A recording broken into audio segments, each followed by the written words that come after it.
Hello, hi everybody, and thank you so much for joining us today. I'm Carly Stevens. I'm actually standing in for Meeta today. I'm the Director of Training and Consultancy here at the main group. And we are delighted to be joined today by Alexandra Carn. Alexandra is a partner in the employment law practice at the award-winning Keystone Law. So welcome, Alex. It's lovely to have you with us today. It's a pleasure to be here. Thank you. So I'm going to just talk a little bit, first of all, about the format for the day. We would love for you to ask any questions that you have. And if you just pop your questions in the chat box, as and when they come in, I will be able to put them to Alexandra for you, and she can cover them off as best as she can. And also, we have put a little poll up, so hopefully everyone can see the poll. I thought it'd be really useful for us to just get a feel of the room and where we're at in terms of any sort of plans for redundancies and restructuring. So if you're happy to fill in the poll, that will just give us a really good idea of what we need to cover for you today. So we are, again, unfortunately, at a time where there is a bit of this unrest at the moment and this sort of rumbling undercurrent of economic uncertainty. And some stats are saying that around 27% of UK companies will be reducing their workforce in the next sort of 3 to 6 months. So it's not a nice topic, but it's really important when we're doing these things that we're doing them well and properly, which is why we're delighted to have Alexandra here today to talk us through that. So I'll hand over to you now, Alex. Thank you. Thank you, Carly, and it's a pleasure to be here and be doing this in conjunction with the main group, who are, as we all know, fantastic. Just very briefly, I'm a partner in Keystone Law. I do solely do employment work. That's all I've ever done, all I will ever do. I can see that I'm just looking at the poll, and it's really quite interesting actually, because sort of I think it reflects very much the sort of uncertainty in the economy, and I expect, you know, Carly, you'll probably have some insights into what you're seeing in regarding recruitment, and that it seems to me that what people are saying is they're thinking, well, we're probably going to have to do a bit of downsizing, but we're not quite sure yet how that may work. Please do put any questions in, because I will answer them as best I can, and it is really good. It makes the time more interactive and just much more fun for everybody. Fantastic. I'm just going to actually share what the poll is saying in case our attendees can't see it, but it's interesting. So we've got 33% of us saying yes, we are looking to make redundancies and reduce the workforce. We've got 66% saying they're unsure, which is definitely something that we're hearing a lot in the market. And we've got no one at the moment saying that they're either maintaining headcount or growing team size. So that's quite interesting, but what we expected. So I think that when you're looking at a restructure, particularly where you're looking at reducing your workforce, what Carly and I were discussing earlier, and I think is the really interesting thing, is it's about when you do that process, what you want to do is, if you want to end up with a streamlined workforce, and that means you want to make sure that you keep the right people and don't lose your good people in a redundancy exercise, because what you don't want is a situation where, say you've got 50 people, you need to make 20 redundancies, and it's you end up with 30 people, and 20 of the people who have left are ones you actually want to retain. And funnily enough, I can see that also links into growing team size, because actually sometimes with redundancies or a restructure, what happens is you look at your business in a different way, and that can mean both reducing and increasing headcount at the same time. And that actually isn't impossible, but obviously you need to be very careful about how it's done. Thanks for that, Alexandra. That's a really interesting point, actually, because I think this is an area that a lot of our network need guidance on, because I think a lot of us aren't aware that you can simultaneously reduce and hire at the same time. So we're really looking forward to your insights on that. So the first thing I was going to say about redundancy is, I'm sure everyone has heard this, that often people will say, oh, I wasn't dismissed, I was made redundant. And it's completely untrue. What dismissal means is the employer terminates your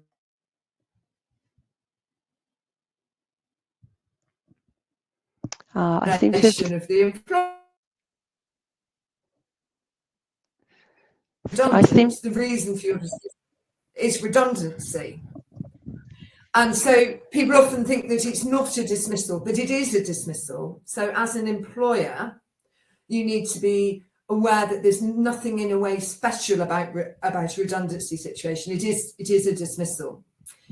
So on dismissal, if you're looking at reducing your workforce, you're saying, okay, we don't need so many people, then what the things that you're going to need to think about are obviously firstly unfair dismissal. So for an unfair dismissal, you've got to have a potentially fair reason for dismissal. And in this case, that potentially fair reason is going to be redundancy. And that's one of the potentially fair reasons set out in the Employment Rights Act. And there's others, there's poor performance, ill health, and some other ones, but those are the most common ones. But it's just important to remember that redundancy is the reason for dismissal. It's not a separate animal. That's really interesting, because I certainly wasn't aware of that. I think people definitely tend to think of them separately. So thank you for clarifying that point. And I think what it is that it's people think of it differently because it's a sort of no fault dismissal. It's not, well, I was dismissed because, I wasn't up to the job, or which is the most common. It's actually, well, no, I wasn't needed anymore. And so it has a very different feel, but it is technically still a dismissal. So if you're then at your business and you're looking at your restructure and you're thinking, well, okay, times are hard, we've got to cut costs, what are we going to do? And it's important when doing that to think about what redundancy actually means, because what redundancy means is that the requirement for a job to be done has basically ceased or diminished. It's slightly more involved than that, but that's the gist of it. And so sometimes with a restructure, it may not quite fall within that quite tight definition of redundancy, but it doesn't mean the dismissal will be unfair, because there is a catch-all for dismissal, which is SOSRA, written in lovely acronym, which is some other substantial reason. Mm-hmm. But I think the most important thing is when thinking about dismissals for whatever reason, it is very important to make sure that you identify the proper reason and dismiss for that reason. I think there's often a tendency for employers to think, well, you know what, I'll just make them redundant. And if the reason that you want to dismiss an employee is because they're not performing, have a situation where you think, oh, well, I don't really want to deal with that, I'll make them redundant. In my view, that isn't the right way. It is much better to deal with it as it is, because if you don't deal with it as it is, it will create problems regarding unfair dismissal going forwards. So in that case, would you then performance management scenario rather than a redundancy dismissal? Absolutely. The point is you've got to, as an employee, you need to identify what the real reason is for why you want to dismiss somebody.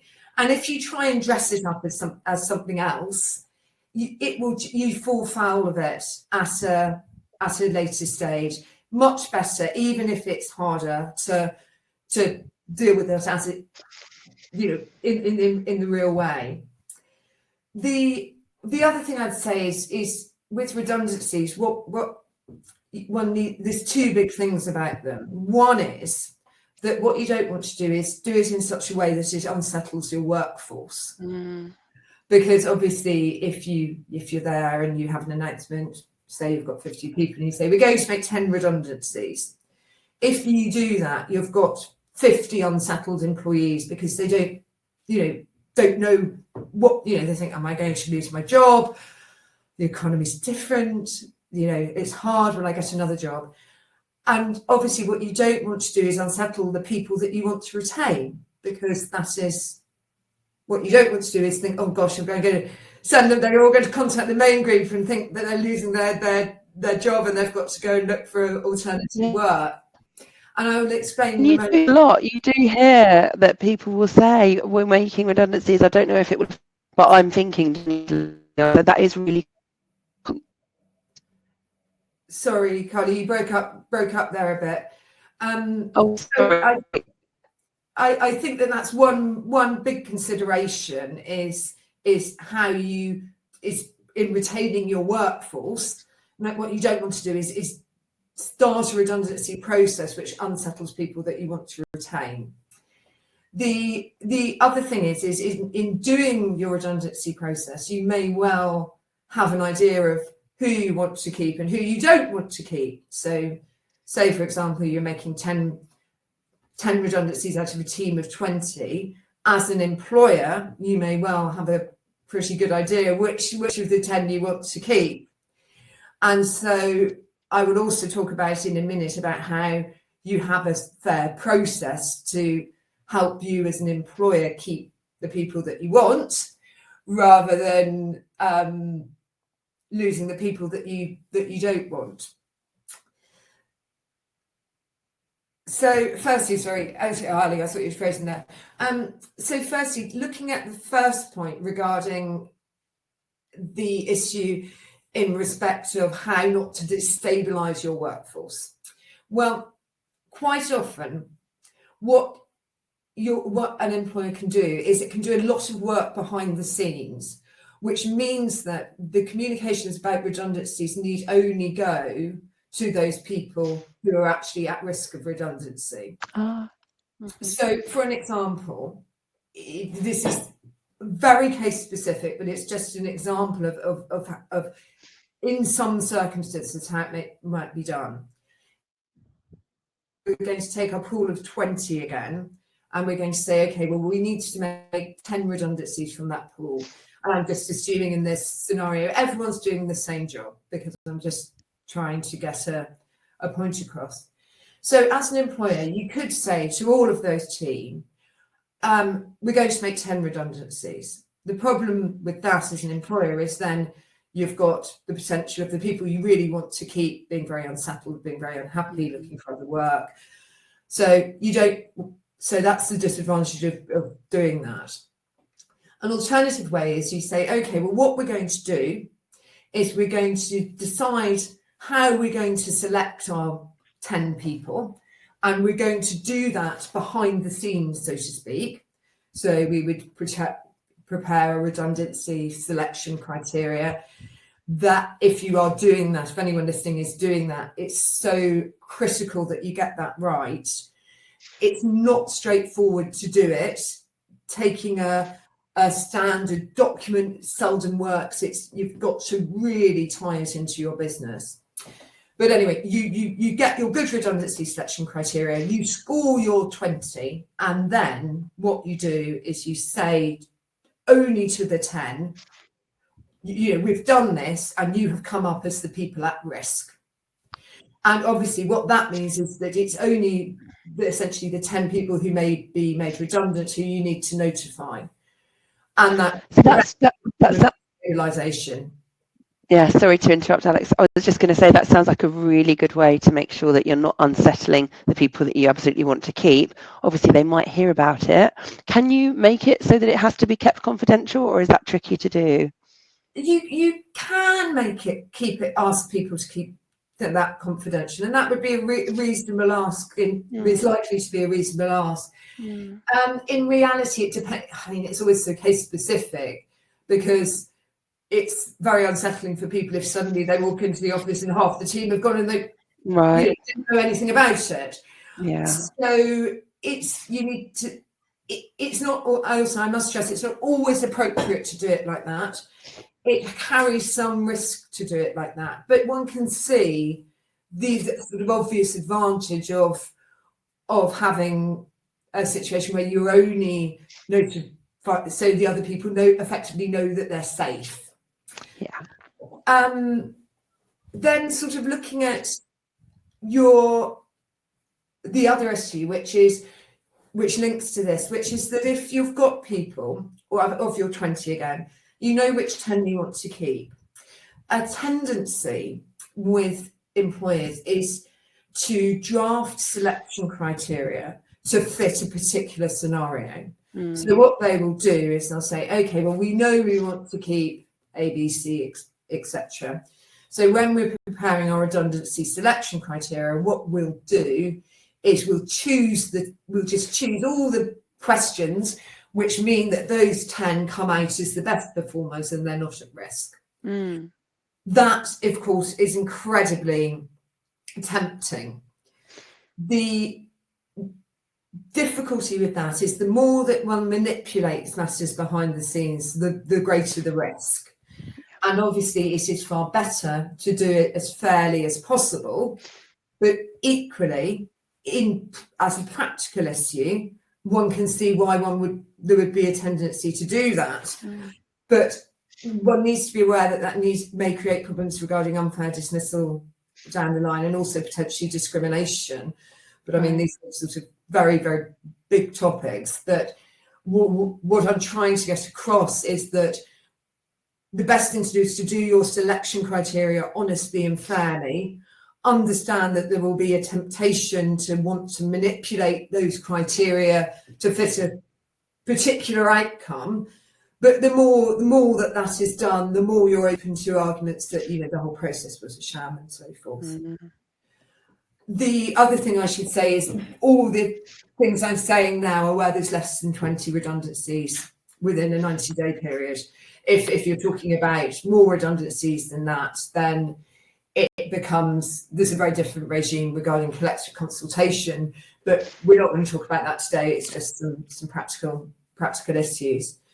So it's one of those things that the more you do, the more process you follow, the more open you are, the better that will protect you against claims. But equally, there can be commercial imperatives about wanting to do things in a different way. And it's a question of appetite for risk.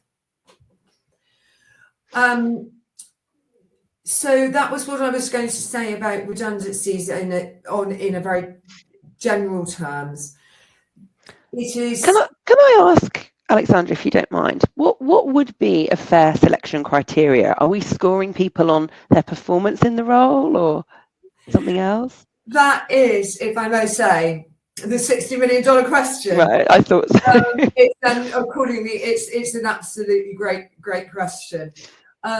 So people used to use, this is going back a long time ago, LIFO, which is last in, first out, because it's incredibly easy if you use that, because it's just data, isn't it? It's who joined, who didn't join, when did they join?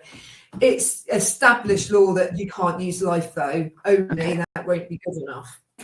So what are you going to do? Well, the thing about selection criteria is what you want to do is, if you can use things like last in, first out, it's really helpful, because essentially they're not open to challenge, because they're just a matter of fact.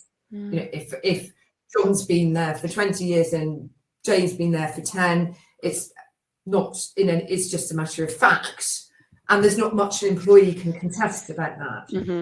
So if you can use selection criteria, which have those binary answers, essentially yes or no, that's really helpful, because if employees want to challenge the criteria, there's not much you can challenge about.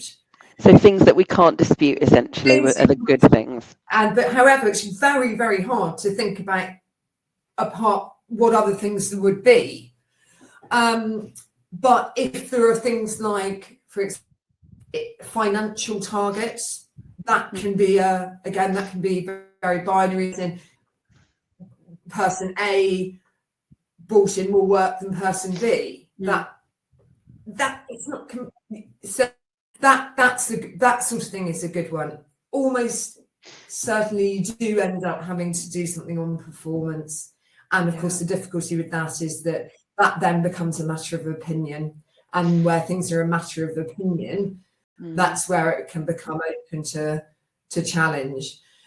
But essentially, with any dismissal, it's all about fairness, and it's all about being sure that you talk to people properly, that you do follow a fair procedure, a thorough procedure, you make your decisions rationally.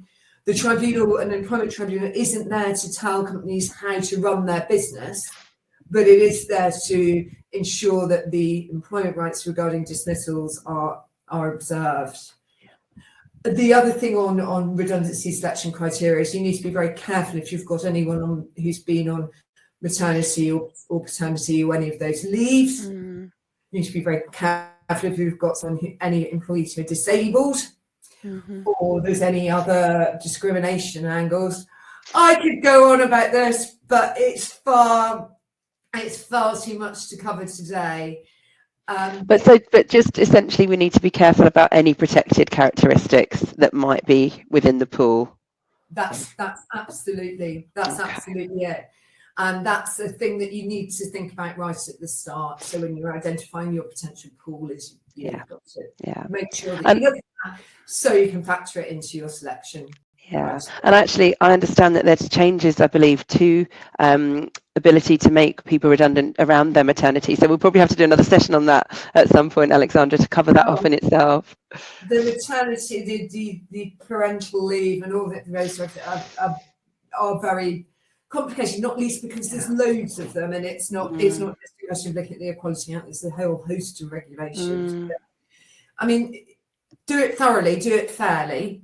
Don't forget that it's you are dismissing, you are ending people's employment. You know, they're going to ending people's livelihood. You also need to be aware that cutting costs alone won't create a redundancy situation. That's established case law, that if it's cutting costs, it's not a redundancy. It has to be what's called cost plus.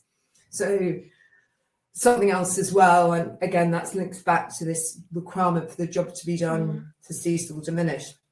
Interesting. Can't just say. I've talked for a long time, so I'm now just going to say something very briefly about bringing people in as well as people leaving, and that is, so if you're making redundancies, the point is if I do job A and you no longer require job A to be done, there is no longer a requirement for that role. That may well be a fair dismissal by reason of redundancy.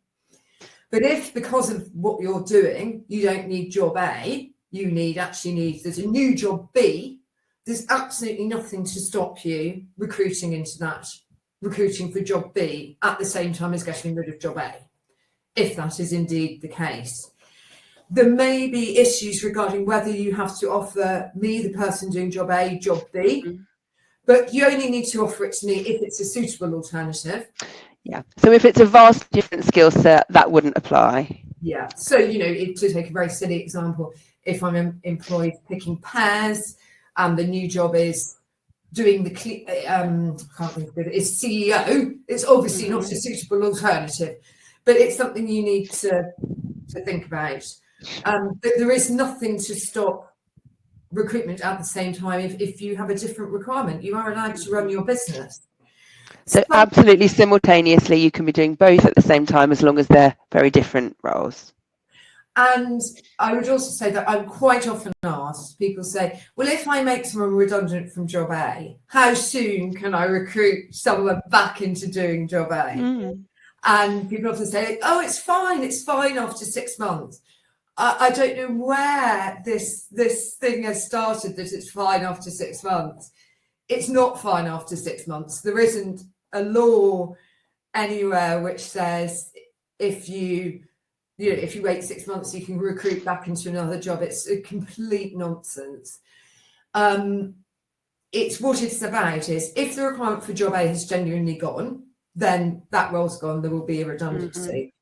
If then you get another amazing client and suddenly you need job A again, it may be perfectly reasonable to recruit someone back into job A, and that may be in a month, it may be in a year, but it's fact led. There isn't a time limit, and I think people often have. I don't know if you've heard it. Oh, it's fine after 6 months to put someone back in the role. It just doesn't work like that. It's got to be. The job's gone, it's re-emerged because something factually has changed. Any obligation to go to the person that was made redundant before hiring into that role? Not if they've left. Okay. But I would say that you might, as in they're not on garden leave or they're not working their notice or whatever. But I mean, I would say that one might want to do it to avoid, you can imagine a scenario where person A is made redundant and 2 days later you get a massive new contract and then person A is going to think that something untoward was going on. That may not in fact be the case, and the answer to it is, well, actually, we got a big new contract, but you might want to go back to person A to avoid any arguments from person A or any complaints from person A. Yeah, good. We've actually got a question come through from Yvonne. Thanks so much, Yvonne. So Yvonne's asking us, how much training can an individual request to train them into a post? So I'm assuming that, and then not usually similar, it's not the receptionist, for example. Can they request training for that role? There isn't a law about specific training that they can request. There is a statutory regime regarding trial periods. So an employer isn't obliged, there's no legal obligation to say, there's no law which says you must provide someone with training. Your legal obligation is to offer them suitable alternative work. If they need training for a new role, it may not be suitable. But what I'd say, Yvonne, is what you really need to consider there is a trial period.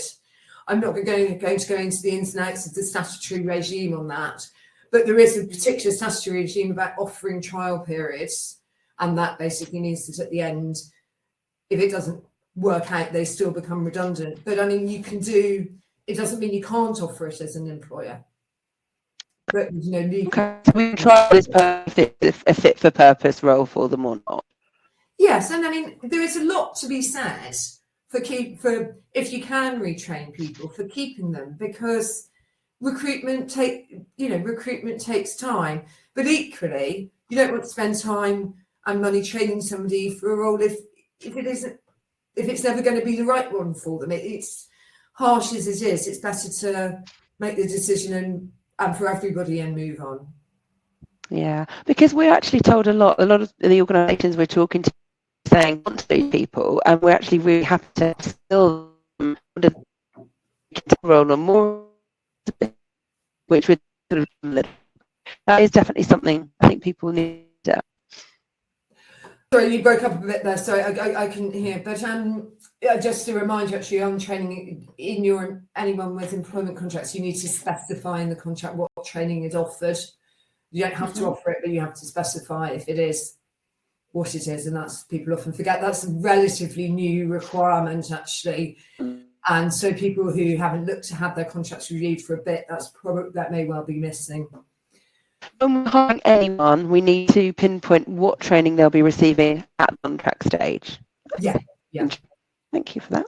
So you don't have to do it for them, but you just have to say what the position on training is.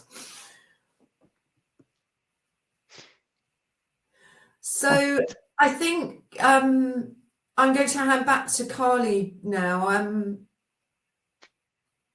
I think there were some other things that you wanted to say. Yeah, absolutely. Well, Alexandra, thank you so much. I mean, this is so useful as there will be organisations who are looking to restructure. I'm just going to go back to the poll quickly, actually, because it's interesting slide in it. So if anyone can't see it, we've now 10% saying they will be making redundancies, a massive 70% saying a lot of sitting and seeing what's going to be happening, saying maintaining headcount and perhaps the picture, is a bit more positive than that's out there. Well, I mean, I think that's right, and I think what people need to be thinking about is, is now the time to restructure, and a restructuring is a different sort of legal framework than just a very basic situation where you're just having to cut your workforce. Yeah. And a restructure, it can be great, and that can be people moving across roles, it can be new people coming in, it can be sometimes with employees, actually, redundancy can be something that they actually want because they want their redundancy payment, or maybe they've got another job.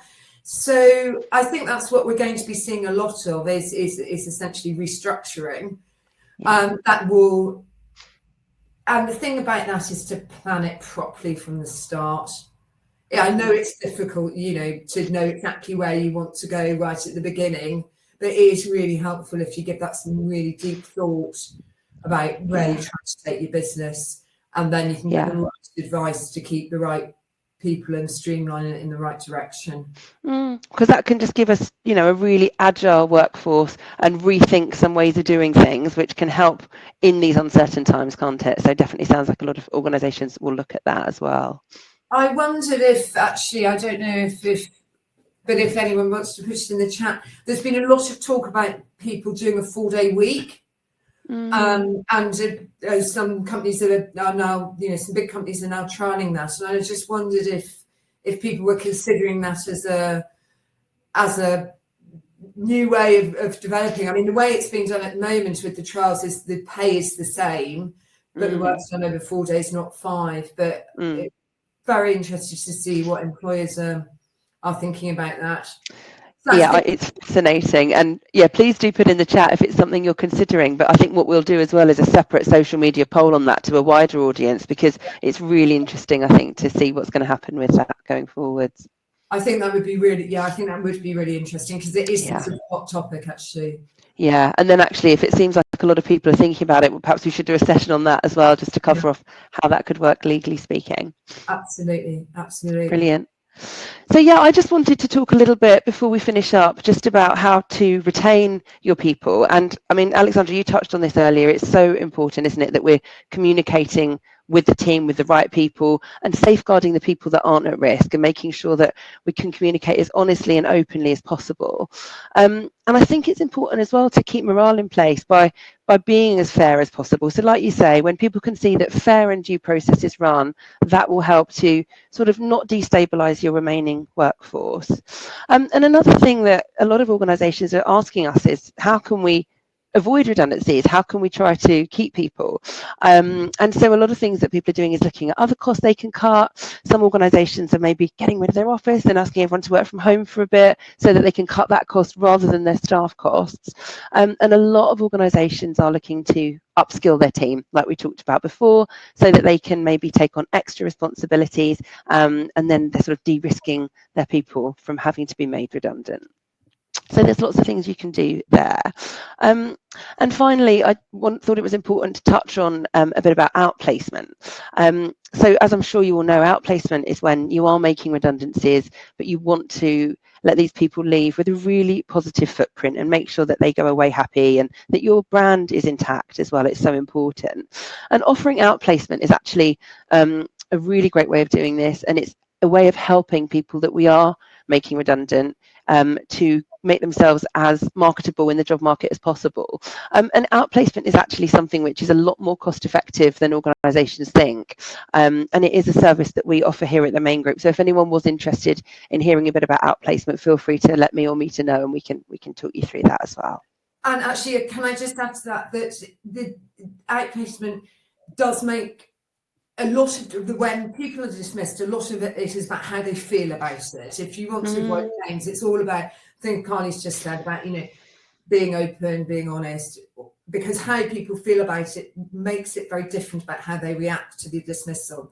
Offering outplacement gives them some form of sort of continuity, and also people who get new jobs, apart from the fact it's great for them and it's great, from a general HR perspective, people who get new jobs don't bring claims.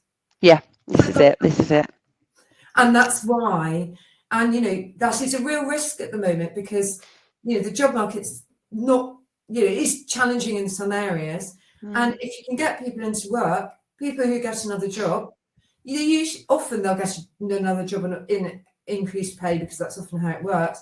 So if you can help them by giving them outplacement, it can protect your business.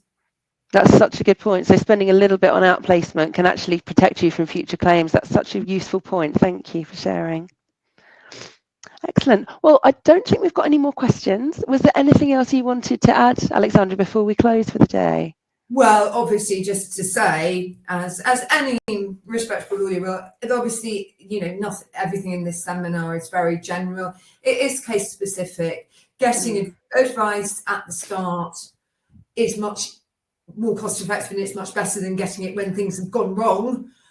And sometimes, you know, a lot of advice isn't needed, but if you get your building blocks in place at the start, it prevents trouble down the line, and ultimately it's cheaper. So, you know, do get your advice, get yourself sorted out, and just hopefully the general comments today were useful. Yeah, I think you're right. It's absolutely critical that you get it right. It can cost so much more, can't it, if you try to do a process and it goes wrong. So really wise words there.